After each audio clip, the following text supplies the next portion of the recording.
বিসমিল্লাহির রহমানির রহিম। আমি অনিক ইসলাম অবি। কালকে যে ঘটনা ছিল আমাদের পার্টি অফিসের, সেই ঘটনাটা পরিকল্পিতভাবেই ঘটাইছে।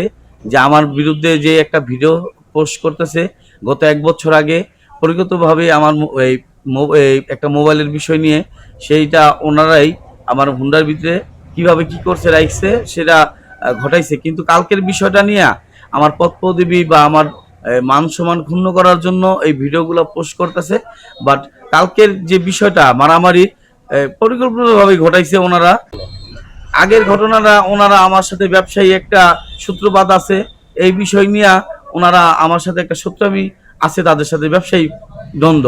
এটা ওনারা পুঁজি করে আমার 1 বছর আগে আমার হুন্ডার ভিতরে মোবাইল রেখা তারা এইটার একটা নাটক করছে। এই ভিডিওটা এখন নতুন করে কালকের গ্যাঞ্জাম সূত্রপাত অন্য বিষয়, এই ব্যবসায়ী সূত্রপাত নিয়েই তারা আবার এই ভিডিওটা আবার পোস্ট করতেছে। আমার পোস্ট পদবি নিয়ে আমার এই মান সম্মান ক্ষুণ্ণ করার জন্য এই ভিডিওগুলো আবার নতুন করে পোস্ট করতেছে। এটার জন্য আমি তীব্র নিন্দা ও প্রতিবাদ জানাচ্ছি।